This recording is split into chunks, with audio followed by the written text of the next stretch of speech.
Finishing touches. Sorry about this. I usually have this all done before the broadcast starts. Okay, now let me be clear about something. This is not finishing touches. It's not finishing touches on the painting. It's finishing touches on the final edit layer. And I think today is the 20th. Although I could be wrong about that. It could be the 21st. Does anybody know?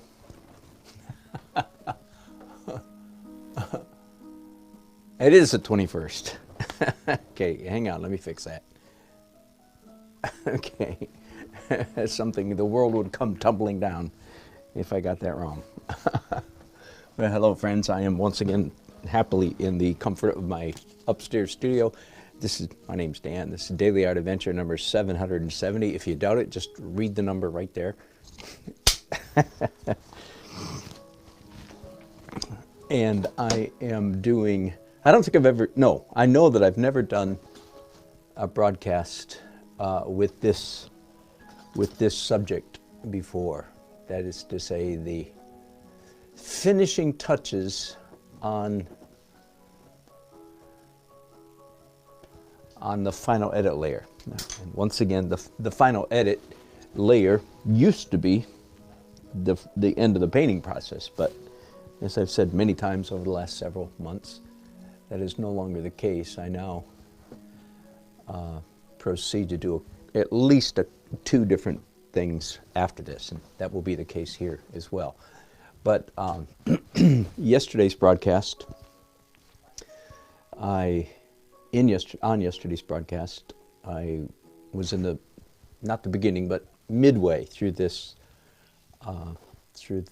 final edit layer, and I tried to describe what that's like, how important it is. The most important principle, if you're trying to paint a little bit like Dan Nelson, the most important thing to keep in mind is ride the brake, hold back, hold back, hold back, hold back, trying not to cover up too much. To that end, let me point your attention to this sky up here for a minute. I'll be touching that up a little bit. But I painted much of this dull medium blue, rather dark and rather dull for a sky, because that's up toward the corner. So I'm doing a vignetting, creating a vignette. So dark and dull blue. But after I finished it, moments after I finished, I went, I covered up too much.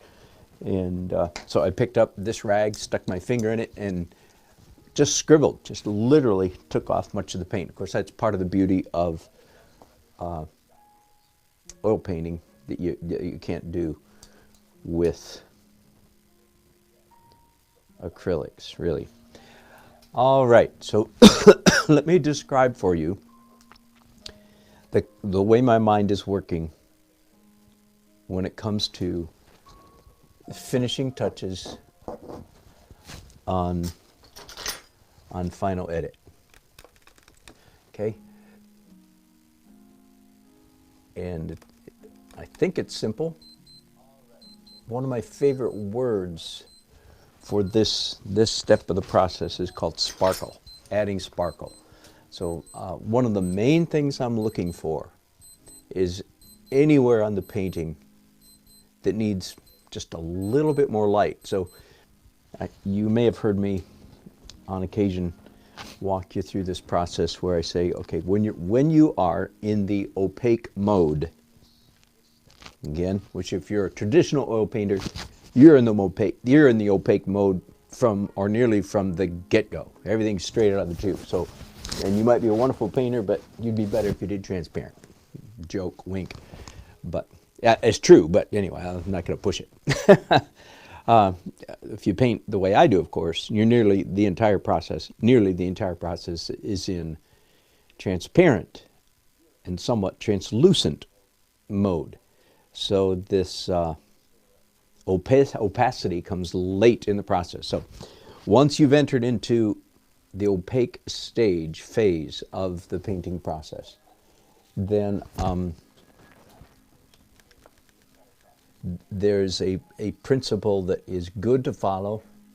It almost always looks good, works well, And there are not that many things in painting that you can say almost always, but I think this is one. Almost always looks good if, after having put down a certain value, lightness, darkness, a certain, let's say it's a 5, after you put down an opaque 5 on a 0 to 10 scale, you put down an opaque mid-tone 5, it's almost always a good idea to come back and mix up a slightly lighter version of that same color, like an opaque 3 or 4 or 3, and put on top of that. All right, so this is in a sense an extension of that principle. Here I am near the end of the final edit layer. What am I looking for? I'm looking for anywhere, any excuse to do that very thing that I just described. And it's all over the place. I want to do light in the sky, the lower part of the sky here and here, so in the distance back here. Let me zoom in for just a second and point out one of the things I'm looking for. Is there any place on the canvas where it's rather apparent that like there's a uniform color, and again, opaque color applied? And yes, I have the impression, even though I actually did already do that principle one time, it wasn't enough. There's a redundancy of color. That's a good word. You see that? There's a overly repetitious overuse of a particular color right in that zone right there. And that's disturbing to the viewer. And again, the viewer doesn't know what's disturbing him. That's not their job. It's our job as artists to know what is disturbing to the viewer. It's disturbing to the viewer to see the overuse of any given color. So that's one area. I'll stop there, I think, and just say, okay, let's start painting. And I don't know where to start. There's so many good options. I don't know which one to pick. I think I'll start with the sky. So rather traditional choice. Perhaps a little bit of titanium, a little bit of phthalo blue, a little bit of Naples yellow. Don't take notes on this. This is not for you to take. You don't mix color by notes. I know maybe you do, but no, you shouldn't. You want to get away from that as soon as possible. In my opinion, don't take notes on how your favorite artist mixes colors. No. Because this is a visual thing, and if you got the wrong side of your brain engaged, if you think it's recipe, it's not a recipe. I'm just telling you what color I'm mixing, just to not bore you to death when you can't see my palette. All right, so I have opinions, man. I have opinions on everything.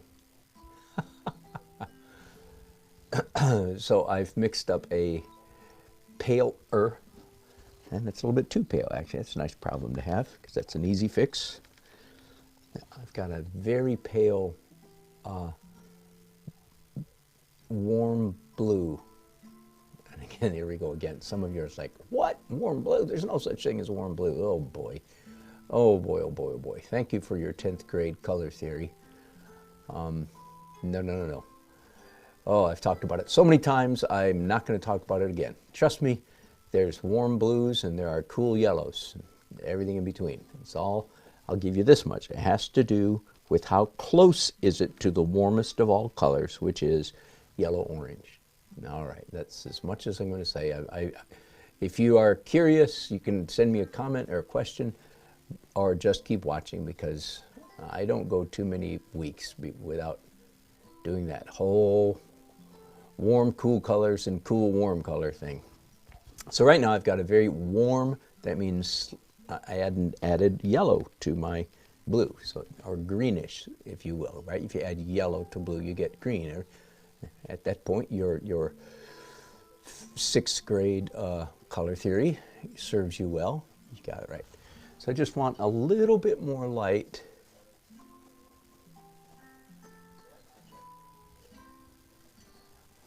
And by the way, I'm doing a trick now that I often do.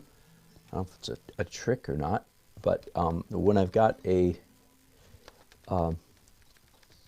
very light blue on my brushes, I will often carry that color up into the dark sky, up into the darker blue up here, to suggest, in a very abstract manner, to suggest clouds. I've talked periodically about my difficulty in doing clouds. I thought of an analogy a little while ago while I was thinking about this broadcast. Many early journey painters have a real hard time when it comes to incorporating words or letters, like a sign, like I have here in this painting. When it comes to incorporating letters or words in a painting, they accidentally slip into penmanship, which then violates, the planet that they have created, the reality they have proposed to the viewer. With all the rest of the painting, they've said, hopefully they have said, unless you're doing a hyper-realistic painting, which is another story altogether, but they have proposed to the viewer, here's, the level of abstraction in this painting. And then when it comes to letters, all of a sudden they violate that by going penmanship. All right, I have that same problem, or a similar problem, when it comes to painting clouds and skies, believe it or not. This is a good way for me to put it. This is helping me get a handle on it. Because I'm a student of clouds. I love clouds. I love skies. I love how they look. I love studying them and analyzing them. And frankly, I can paint the heck out of a realistic sky. Do you see what I mean? So a lot of early journey painters run into trouble when they're painting letters. Well, I run into the same kind of trouble when I paint clouds. Why? Because it's so easy for me to slip into penmanship, control, hyperrealism, tightness. I get tight when I paint clouds, not because I'm not able to render clouds realistically, but quite the opposite, because it is so fun to me to render realistic clouds. So I've really had to work over the years at not doing that. So you see me doing it. You see me doing it the right way right now, which is painting clouds using. Remember, I'm not going to use the term loose brushstrokes. That is not helpful, I think, to early journey painters. Instead, I'm going to use the term energetic strokes. And again, for me, my left hand, like you see me using right now, very often creates a more energetic stroke than my right hand, because my right hand is very controlled. My right hand wants, taps into the control freak side of my brain. All right, I like that quite a bit, just the little cloud energy. So I've increased the level of energy up here in the last couple of minutes, and I like that quite a bit. So the only other thing that I know of that I want to do is I want to add, so by the way, this is that same principle I talked about over here.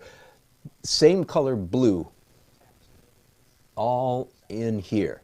And that's irritating to the viewer to see it's monotonous. And I think that's one of the simplest principles to get a hold of, is this monotonous color thing.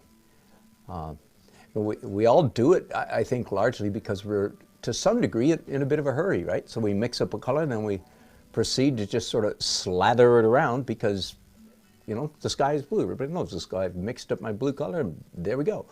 And then if we develop a level of discernment, visual discernment, we go, oh, wait a minute, that actually doesn't look good. It's like the same color. So again, very easy. If this was say a number 3 value, 0 to 10, 10's black, black, black, black. 0 is white, white, white, white, white. 0 to 10. If this is a number 3, which is fairly light, then I'm coming back right now with either a 2 or perhaps a 2.5, slightly lighter. Basically the same color, just slightly lighter. Really easy to do. Okay, really easy to do, especially if you just did this, which I didn't this time, but if you had just done the lighter of the 2 colors, and it's so easy. All you do is add a little bit of titanium white to your color, and wham bam shamble, you're ready to do it. All right, that looks better. That looks much better. I'm going to do a little bit more. Hey, that brings up the subject of, I say titanium white, and somebody says, well, wait a minute, I have this tube. I bought this tube at Art of the Carolinas. I'm being funny here. You were at Art of the Carolinas last weekend, and you bought a tube of mixing white. Isn't that better? I mean, that's what it's called. They call it mixing white, which in my opinion usually either means zinc white or a combination of zinc and titanium. Hang on just a second. Let me pause and think where I'm going here before I... Is there anywhere where I want some pale blue? And I believe there is. So here and there. Again, one of the good words that I remember, I was painting in downtown Raleigh about early in my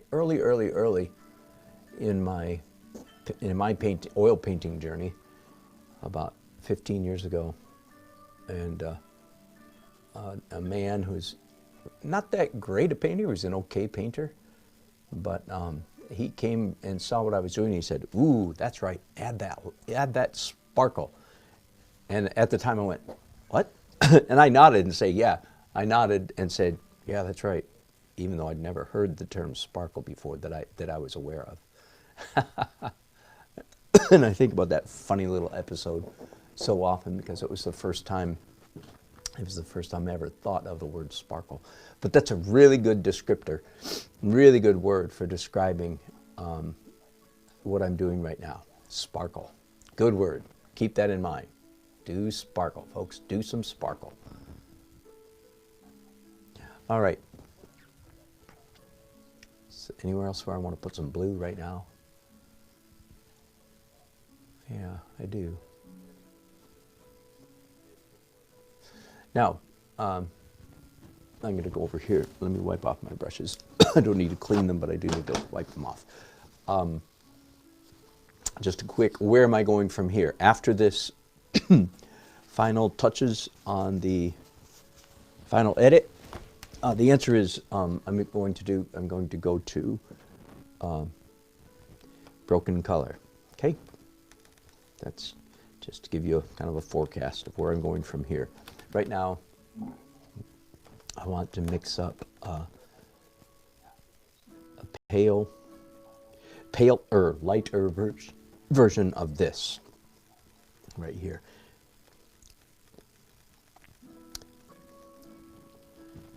I'm also going to shift it a little bit toward a cool, I think. So lighter and slightly cooler, a little bit more blue in it.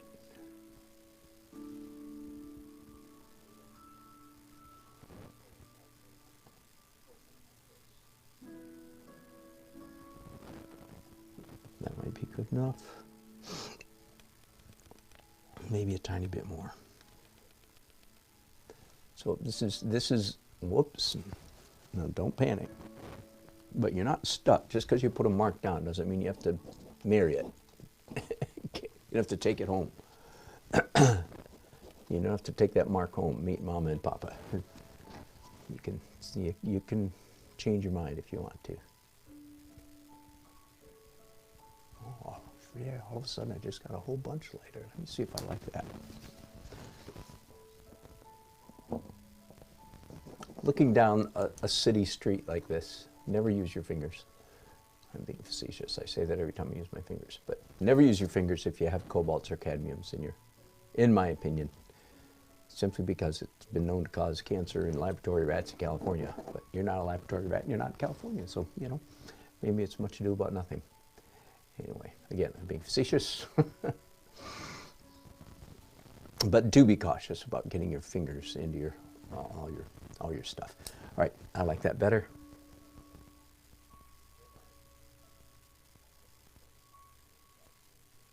You know what I'm going to do? Did I say after this I'm going to go to broken color? Yeah, I said that. All right.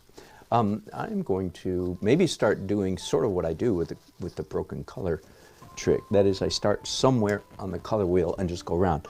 Right at the moment, I am in the mood to do some sparkle red sparkle. So I'm mixing up a very light, bright. I really quite like this car down here, the red car.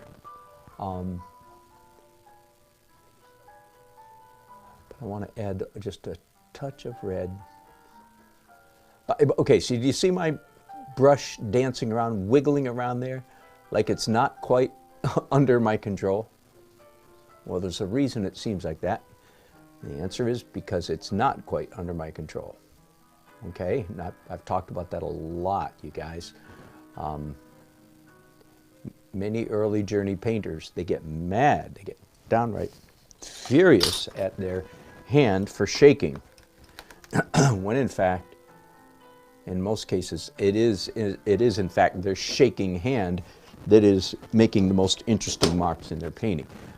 And typically when the student gets angry at that's when they shift around to this god-awful death control grip, stick out their tongue and start painting like that so that their hand doesn't shake. Thereby creating not just ugly marks, hugly marks. Hugly means worse than ugly.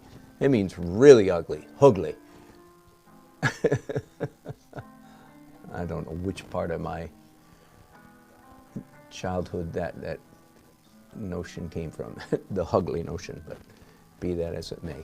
All right, more red, just little bits of sparkle. So I've got actually 2 red cars in this painting, which is a little unusual. And I actually did that.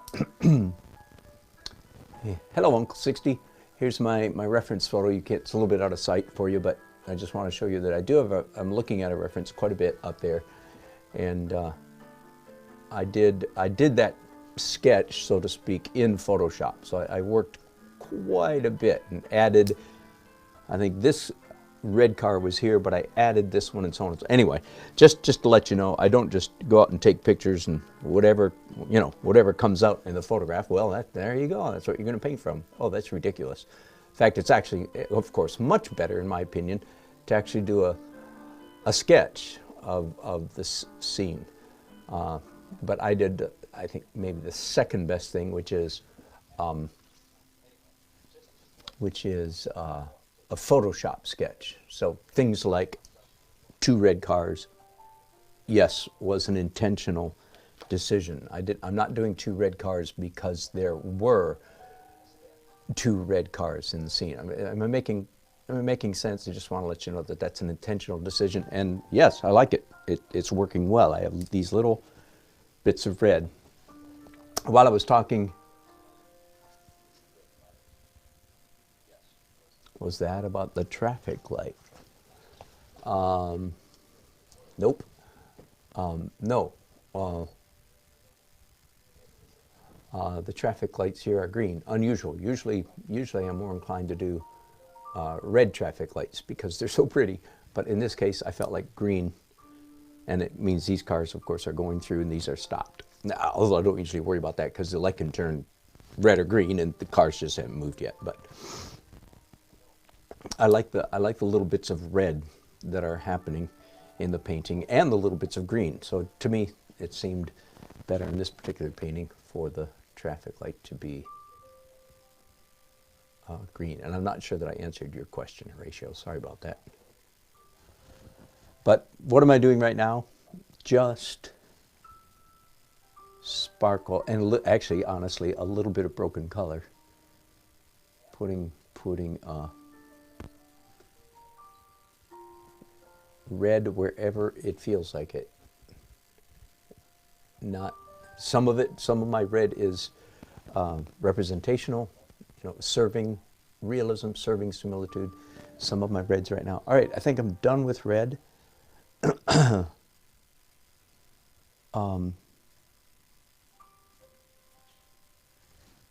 Yeah, still thinking in terms of sparkle. I'm going to go around the color wheel to very pale reddish purple. Okay, now sparkle is always light, just like it sounds like. Is there such a thing as dark sparkle? No, those are dark details. I don't call those sparkle, I call those details. So sparkle is always light. Again, it always follows this principle.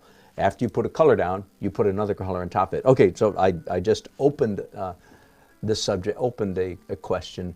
Let me answer this. Somebody might be saying, well, couldn't you do the same thing?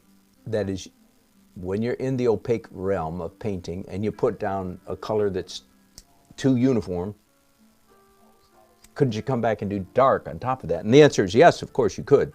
But if you do that dark, that dark is transparent, not opaque, okay?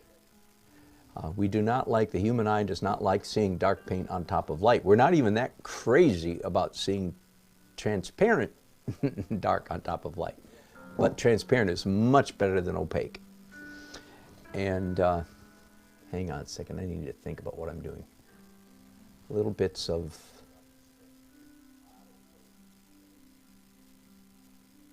so I'm looking for purple. I'm not thinking broken color so much right now. I'm thinking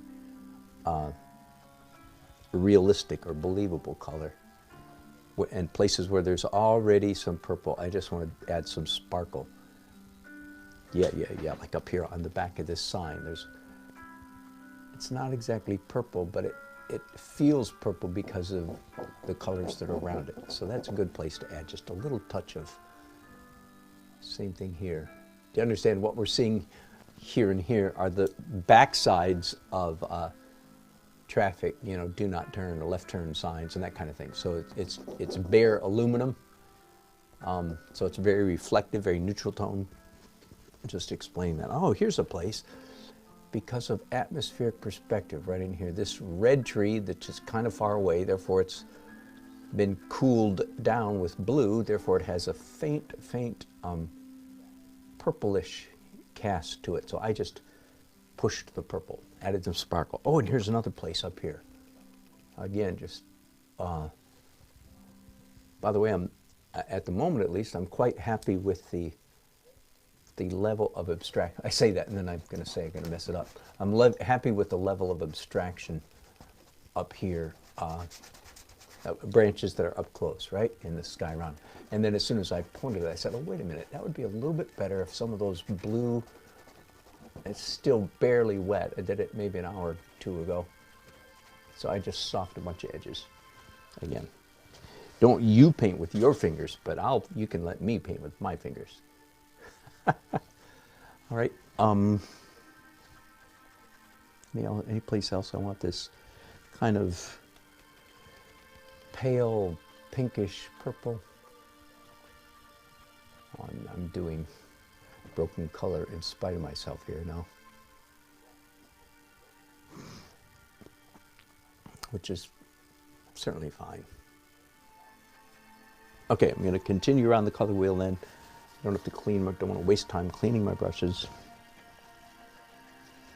Hey, Uncle, thank you for the compliment on the green traffic light. Same trick, you know. A green aura. I think I did this in 3 colors. Green, lighter green, almost white in the middle. You've seen that many times.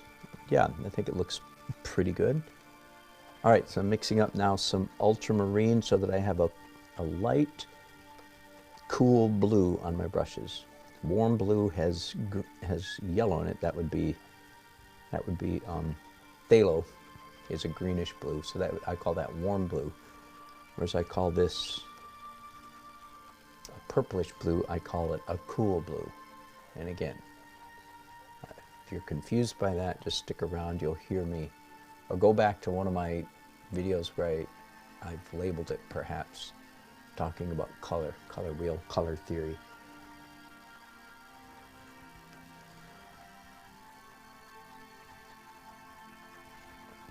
And once again, I'm squinting my nose, looking way up there at the photograph. Over the past 4, 5, 6 years, I've actually gotten more fussy about accurate rendering. Okay, that's enough of that color. I'm going to get it lighter and bluer now. I've actually gotten more. I've discovered that my sloppy drawing was not achieving really what I wanted to achieve. And when I looked at the painters who I admired most, they were more sticklers for accuracy of rendering. So in the last several years, I've actually become more of a stickler myself. I've become more careful about rendering carefully. And what that means is looking at the reference, actually studying the photograph and looking carefully. I have, to that end, I have here a photograph. So I've got pale blue on my brushes, and one of the parts of the painting that was left unfinished was this little boy, not a little boy, 13, young teen on a bike. There we go. That's better. Looks much more realistic now. Okay, enough of that for the moment. Let's do a little edge on this aluminum sign right here. Yep, nice. This is still a very pale purplish blue, pale lavender, very pale lavender on my brushes, which I'm actually liking at the moment, although it will change in a minute from a pale lavender to a warmer, more phthalo blue.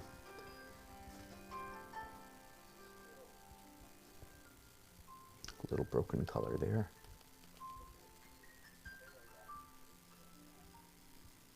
So sparkle, sparkle, sparkle is what I'm thinking about right now. A few Johnny-come-lately sky holes up here.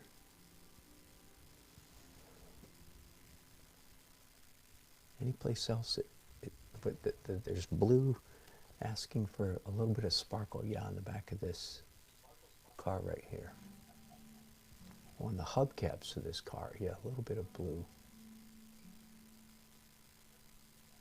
One area where I have increased my realism and my attention to detail significantly is in my rendering of vehicles. I used to be much more abstract.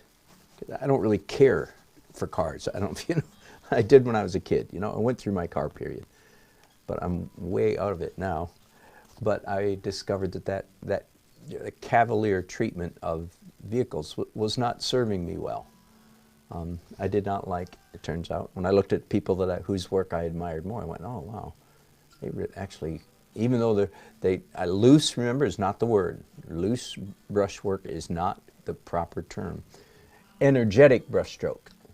They would, people I admire greatly, they would render their cars, vehicles very carefully, but with very energetic strokes. All right, done with blue. Where am I going? Around to green. Oh yeah. Wait a minute. Is there phthalo? No, I'm gonna skip right past the phthalo. I'm gonna go now to a pale green. And yes, first of all, there's a lot of green in the painting. You can see that, which means there's almost certainly, according to my theory, there's almost certainly lots of opportunity or lots of place for sparkle. So I'm mixing up a fairly bright spring green color. Oh yeah, like see this tree, I've already done the light, you know, light on top of, on slightly darker already once, but it's still not overdone. I can add some real bright green, brighter, and I think it'll look good. Where else?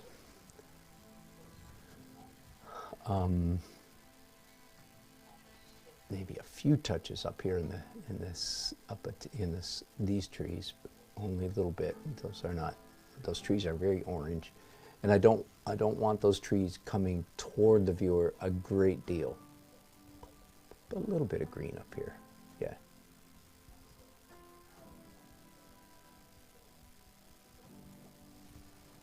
Yeah, that's nice. Oh, how about right here? Yeah.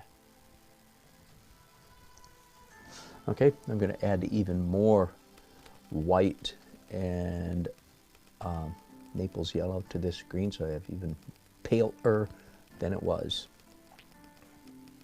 And more Naples. So I don't know, it's like a sea foam green almost on my brushes right now. And again, I'm not good at decorator colors. You know, I just try to throw those out once in a while so I can not sound like an artist, but just sound like an ordinary person. Thank you, Uncle. Thank you for the compliment on the trees. I'm generally happy with them, although I am looking forward to doing a final glaze on all of this, which will have to wait until tomorrow because everything here needs to be dry. And as you may know, because I'm using a lot of straight out of the tube paint now without any fast dry medium in it, which means the stuff I'm putting on right now, in fact, might not be dry by tomorrow, in which case, you know, I'd need to wait another day. But it does mean that when I come back and do a glaze tomorrow, I'll need to use a slower drying glaze. And you may know that my favorite go-to medium slow glaze is Neo Megilp, the worst named product in the constellation of art supplies. I'm painting sitting down today, by the way. That's interesting. Okay, look at this. I'm doing a little bit of death control grip, aren't I? There, just a little bit of white sparkle on that sign to give the impression of letters. And it's not white, it's actually green, so that works quite well.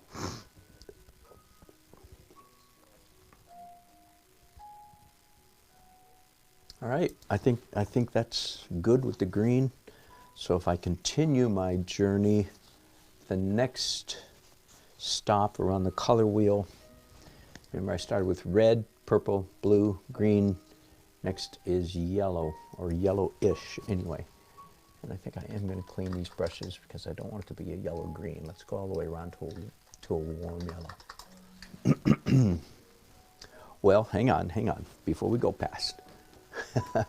Before we go past yellow, I've got this crazy little challenge that I've thrown to myself here lately, and that is I discovered that I have a real strong aversion to using real and bright yellow in my paintings. And I consider that aversion, even though it's real, I consider it to be a weakness, not a strength. So here in the last year or so, I've given myself this rather artificial task of making sure that I use, there are three colors that I discovered I don't use. One is this intense yellow, pink, bubblegum pink, and a really bright aqua turquoise color, whatever color you want to call that. So, and again, as an artist, having an aversion to some color, I consider, it's like a cook who doesn't like, you know, garlic or something. I mean, that's just ridiculous. You can't be a good cook, in my opinion, if you don't like garlic, because people like garlic. And so I feel like the same way with color. You can't be a good artist and not like yellow, because there's a lot of people who like yellow. All right, so I'm done with the yellow. Thank God that's over. I often introduce those crazy colors, aqua, bright turquoise, bright yellow, and bubblegum pink in the broken color. And it may indeed, I may introduce more of it later, but right now I'm using it in the sparkle layer. There you go. I just invented a new layer today, didn't I? I should call this a separate and distinct layer. It's called the sparkle layer. That's not a bad idea. All right, yellow. Now let's continue around then. Now, coming up next is a warm yellow. So I'm mixing a little bit of yellow ochre, which of course is not yellow, it's brown, but it gets me the direction I want to go, toward a warmer. A little bit of Indian yellow. And again, don't take notes on that. That's just, I'm just talking so I don't bore you, because you can't see what I'm doing at the moment. See, I'm sort of resisting the temptation to put real bright colors on those trees back there because I just don't want that much energy back there. I'm going to warm this up even a little bit more, so add a little bit of orange to it. There we go, and a little bit of white. Again, so this little strip of orange right here, all the same color. Well, at least it looks like it. Whether it was or not, it looks like it. So that means that's a good place to slap down some slightly lighter orange. And it does look good. I'm going to do it again. And you newcomers, you wonder about this principle. Well, you say if you put down one color, it looks good to put down something lighter. Well, can you do that more than once? And the answer is yes, yes, yes, of course. Many times I'll do that principle more than once. I'm almost running out of stuff to paint here, which means I'm in the danger zone of be careful, don't fiddle the thing to death, right? This is real important, of course, focal point right there. Actually, this whole thing, but I think of this area, this is most because of the detail right there. Just a quick comment about the lettering that I've done here. It's called Oberlin Village, and in my opinion, that is overdrawn. That's too much penmanship right there. But I believe I'm going to keep it. The reason is, and I'm just taking a guess here, you know, part of your job as an artist, often when you're doing a commission, part of your job is to try to guess. You have to try to get, this is your job. You have to try to get in the head of your client.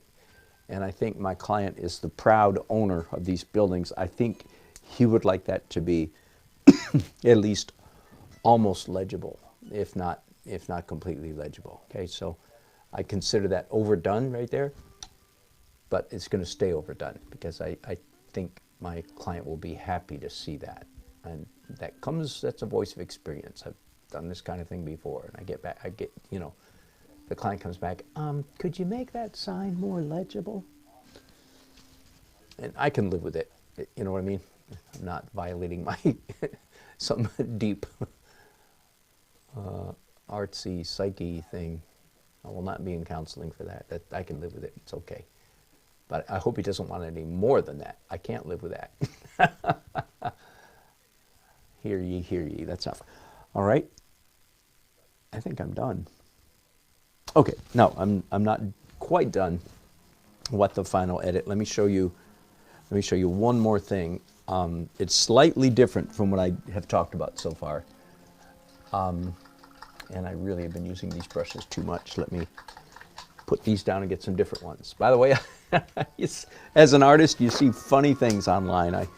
I've seen more than once, I've seen a early journey painter boast that he or she did the entire painting with one brush, with the same brush. Like, bully for me, yay for me, yay for me, look at this. I did this entire painting with the same brush. No, no, no, no, keep that to yourself. That is not a good thing. Why? Because the essence of good painting is making interesting marks. And different brushes make different marks. That's part of the reason why. That's the reason I have so many, you know, brushes. Could I do every painting with the same two brushes? You bet. But would my painting suffer? You bet. Because it would be more monotonous. Okay? So anyway, so every once in a while, just for the heck of it, I trade brushes. All right, there's one more thing that I'm going to do here. I don't know how much, not too much. But here and there throughout my entire painting process, maybe you know this already, I will pick up one of these pencils made by Jerry's Artorama, Jumbo Jet Black, and I'll make marks. And very often, especially late in the painting process, like I just did right there, I did a little bit that could be construed as one of those power lines, but then I just made an abstract mark. And for instance, I have a bunch of that down here in the street. See, there's an abstract mark right there, goes right across, goes all the way from here. Whoever did that was crazy. I don't know what they were thinking. There's another one here up here in the building. Oh, that just went off camera. Here's a little loop right there. Here's another one, real strong one right there. Then it's everywhere, and they're everywhere. All right, and I like them. With one, I don't know what to call it, one exception. I like them, but it's too much of a good thing. It's just too much of a good thing. And when those this is pretty important, again, for any of you who are trying to be influenced by me at all. Maybe you're trying to incorporate these wild and crazy abstract marks into your paintings, as I am. Well, abstract marks that are done on top of the picture, so to speak, on top of the painting, don't have the same impact as abstract marks that are down underneath, inside, in the inner layers of the painting. That make sense? That's why the very first thing I do in my paintings is huge abstract marks. By the way, I've got some developments coming in that regard. Can't wait to start my next painting. You'll see what I do a little bit different.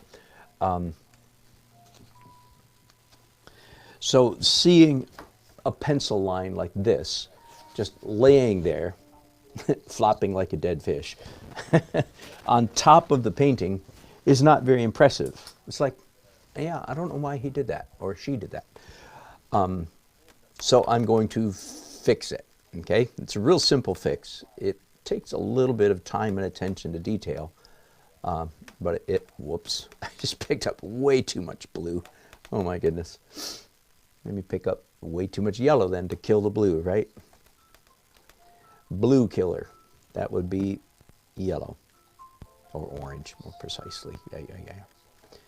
Green, what do you do to kill green? Paint red. What do you do to kill red? Paint green. What do you do to kill purple?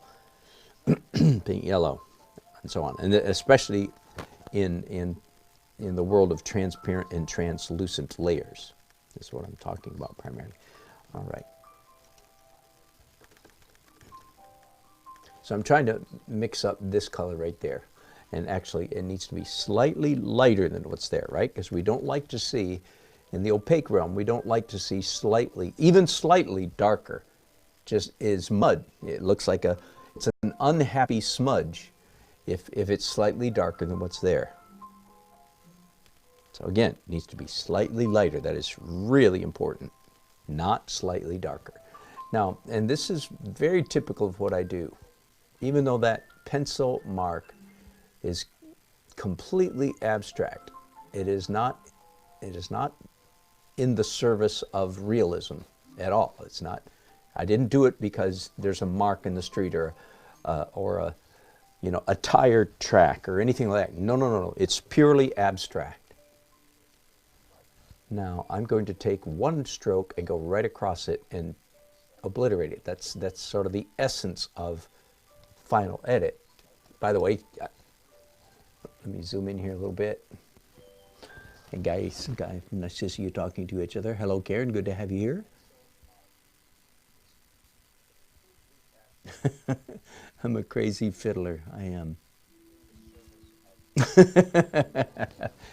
If I fiddle on the roof, I'll be fiddler on the roof. Again, here's another abstract mark, the orange. And I've already, painted that into the painting, but I'm going to go ahead and paint a little bit more. And that stroke right there that I just did is classic final edit. Final edit is deciding, you decide what to keep and what to eliminate. And you eliminate it by covering it up. Does that make sense? Here's another more pale, scratchy red mark right there. Now, I will tell you, especially if there's any new viewers or any early journey painters watching today, I started this kind of thing a full 15 years ago when I broke through into the second half of my art journey. The first half of my art journey lasted 40 years, not over 40 years. If you say I started when I was 5, I started being paid for my art as an illustrator when I was 17, senior in high school. And I entered into the second half of my art journey at about age 50, just to give you some idea. Second half of art journey, you're no longer focused on painting stuff that looks like stuff. You're focused on painting stuff that looks like paint, which is everything, which explains everything I'm doing. But that's very energetic right there, and I don't think I want it quite that much energy there. So I'm just going to smear, scumble, mess up a little bit. All right, I interrupted myself, as I always do. For the last 15 years then, while I've been basically playing the game you see me playing now, I have been continually surprised. Again, once again, am I on camera? Yep. So this little abstract, I'm going to cut the tip of this little pencil loop off right there. That is to cover it up. I'm continually surprised by the degree to which the viewer, which of course includes myself at this point, the viewer allows or is content for the painter to leave purely abstract marks in the painting. I'm continually amazed that a line like this, so there's an orange line going that way and a pencil line going this way, I'm amazed that looks good, because it has nothing to do with realism. Does that make sense? And there's a whole bunch more everywhere else too, but I'm just pointing out this area.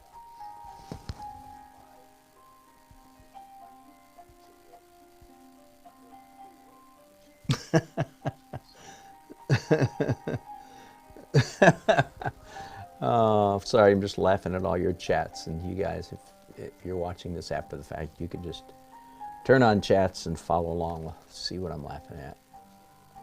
Uncle being funny and a few other people chiming in.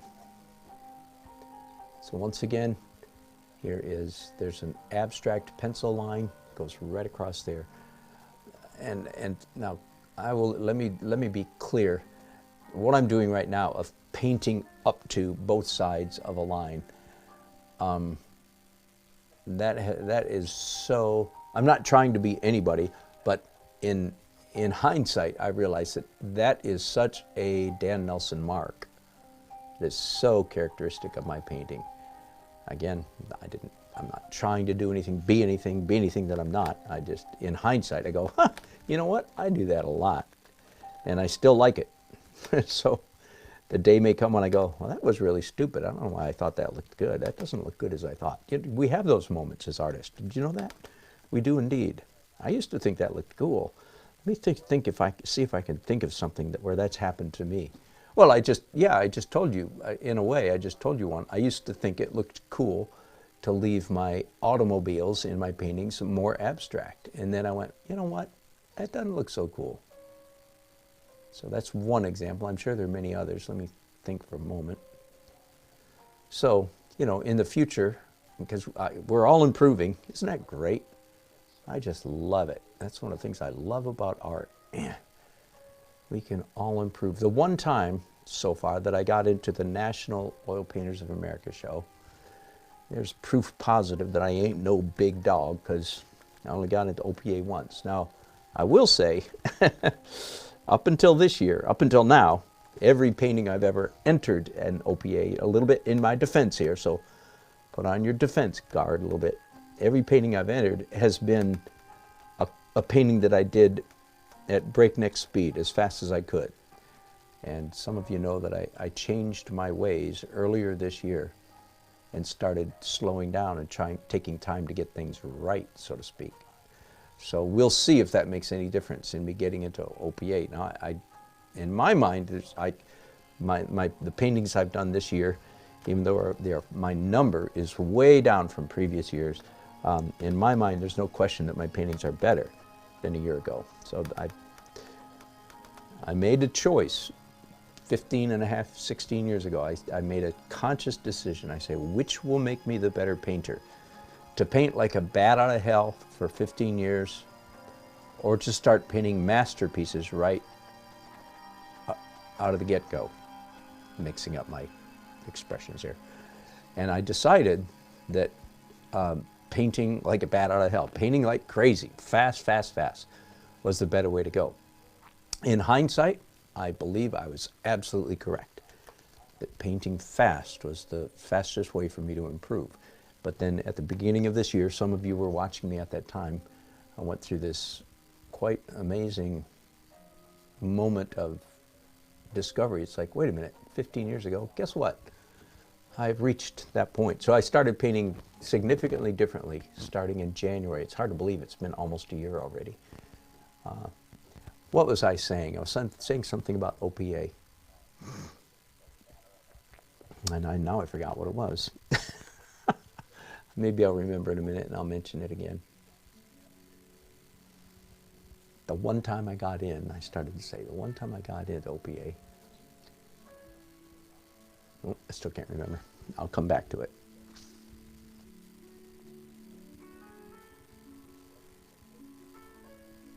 Oh, I know what it was. I remember, especially the camaraderie at this thing. If any of you are oil painters, this year it's in May. Look it up. OPA, Oil Painters of America, annual show is in Fredericksburg. Beautiful Fredericksburg. I've been there. My wife and I lived in Texas for many years.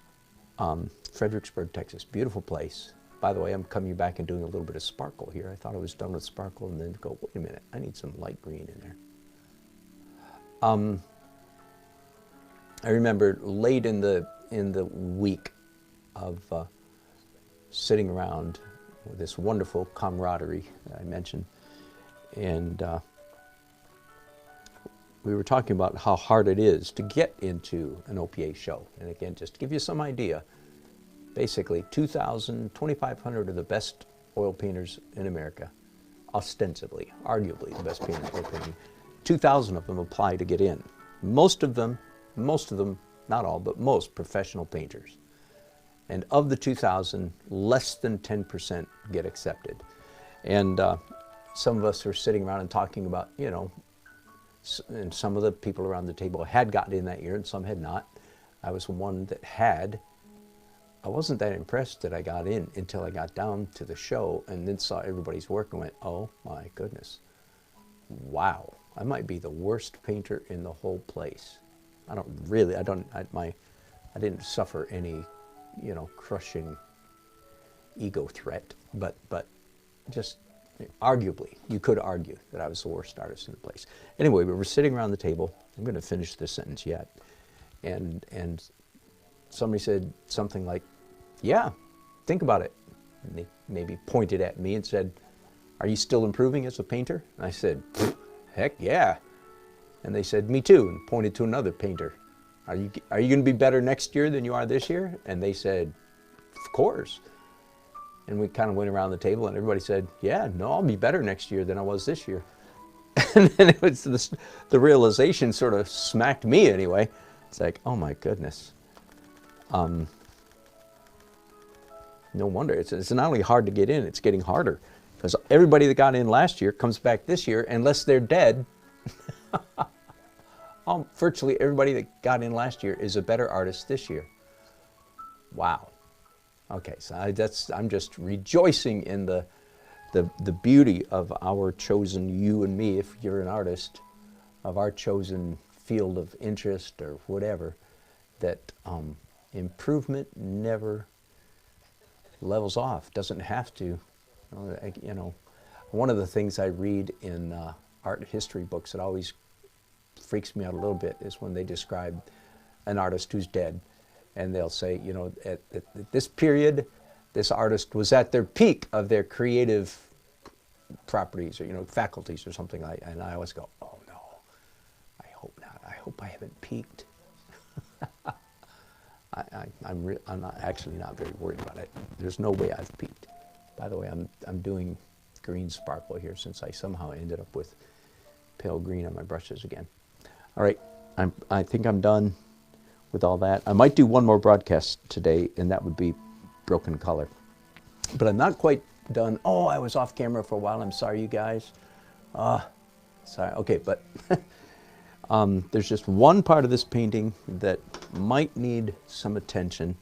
Actually, that corner and that corner over there. But And that is where I've done virtually nothing in the overpainting. Can I use that term? In the overpainting phase. This is all acrylic underpainting with just the oil glaze on top of it. That's all. And I like it. I like that it goes dark, but there's this real fine line between going abstract and quitting prematurely. Right? Really fine line. Hard to hit that balance right. And at the moment when I look at this corner, it feels to me like the latter of those two. Like it feels like, yeah, I like that it goes abstract, I do. But no, it looks like the artist just threw his hands at it and said, to heck with it, I quit, I'm tired, all of which is true. You know, I'm anxious to get done, both here and here. So it's a real easy fix. I mean, it'll take a few minutes, but basically it means I'm going to try to mix up an opaque version of these various colors. And all I have to do is just a very few, not very many at all, a very few slightly hard-edged marks down there, and that will remedy the feeling that it has right now of unfinishedness. So I want to mix up a color that's slightly lighter than what's already. Again, if you're painting with opaque colors, you always want the color to be slightly lighter than what's already on your canvas. No matter what color or what value it is, if you're in opaque, you want it to be slightly lighter. All right, is that close enough? It's close enough for now. And here I am again, once again, these are drips. Those are places where the paint ran early on, right? Which means logically, for the sake of realism, I should be blotting those marks out because they're not realistic. But of course, anybody now who's watched me for more than 3 days knows, no. The goal is not realism, similitude, accuracy, tightness. In fact, tightness is the enemy.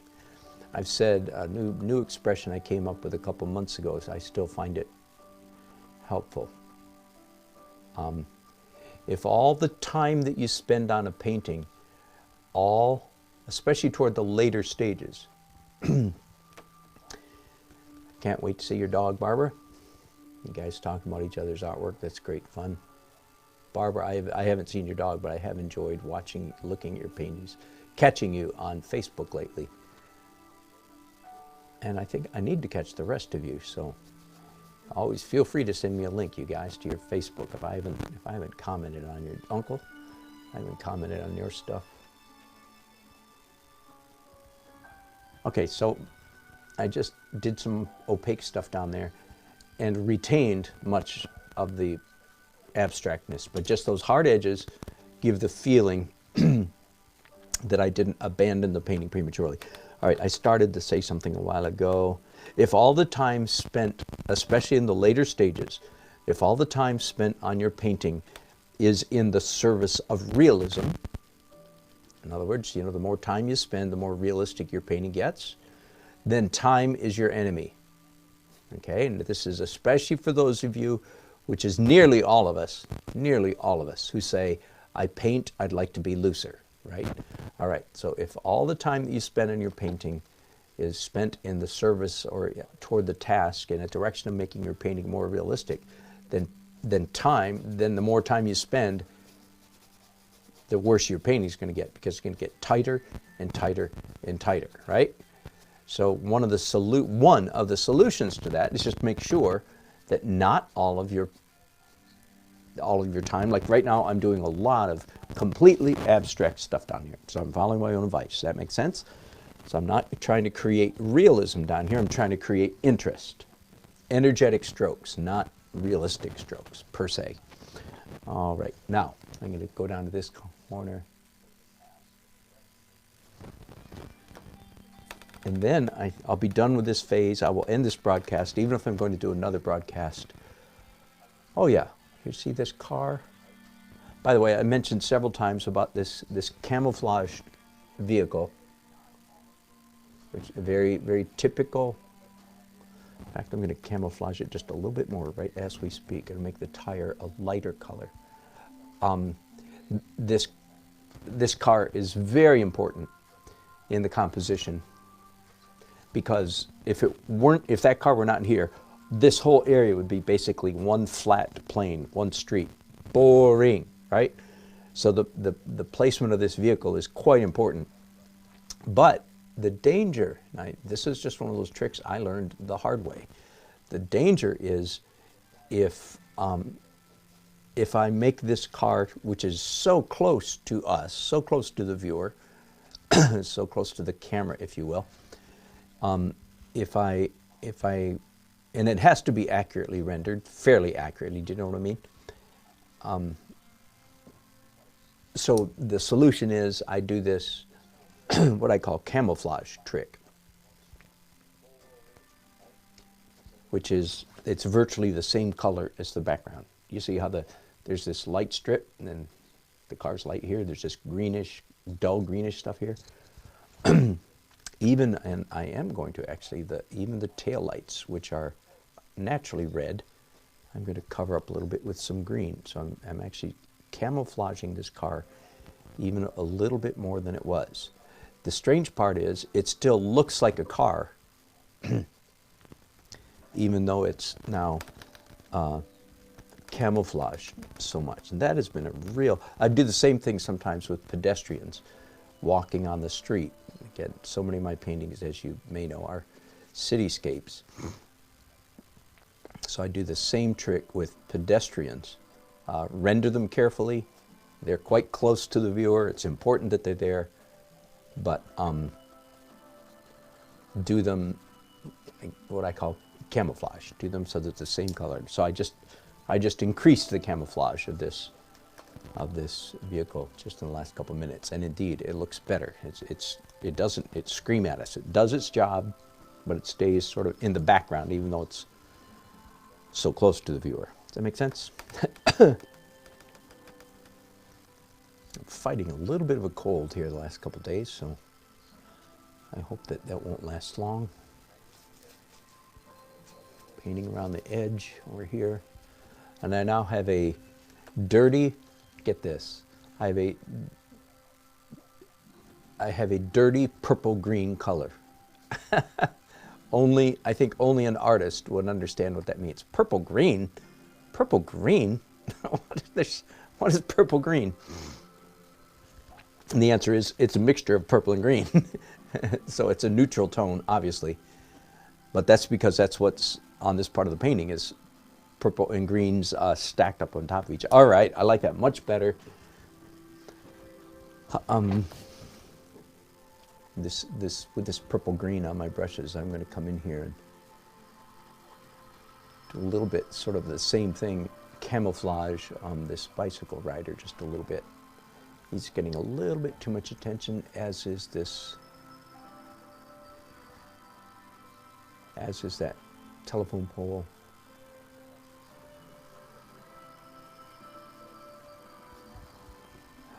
So I have a fairly dark color on my brushes right now, right? Where can I put it? The answer is any place on the canvas that is darker. This is a fairly dark color, but I can put it anywhere on the canvas that is even darker than this, because then I'm putting a light color. Do you understand? It's all relative. This is light compared to some spots here. And I'm finding it coming in here and touching some of these dark spots is really making a pleasant effect.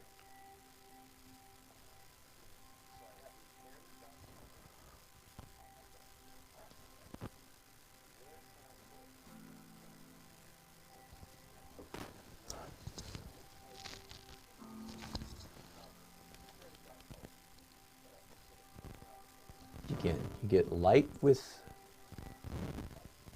opaque, dark with transparent. You get dark with transparent, light with opaque.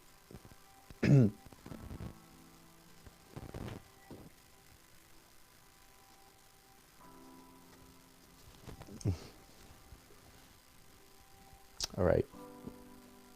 I'll pick you up just for a second to give you a little better angle at the painting. I don't know if there's anything in particular that I'm proud of that I want you to see, but I'm pretty proud of that little section right there, the red car and the kid on the bike. I'm pretty proud of the front of that building right there, especially the part that's in sun. Proud of that little red tree. Oh, I like these. I do like the back of these traffic lights. I think that turned out really nice. I like the atmospheric perspective that's happening here. The string of cars, some coming toward us. Oh, in fact, hang on. I just saw an opportunity for just a little bit more sparkle. That is, believe it or not, I think pure titanium white on these headlights. I learned years ago that when the painting is this abstract, you just put 2 dots of the proper distance from each other, 2 dots, and it reads car. It turns it into a car. That's all there is those 3 vehicles. There's nothing to those vehicles except the white dots. And your brain turns it into a car. I think that's kind of cool. All right. Thank you for your wonderful chats and chatting with each other.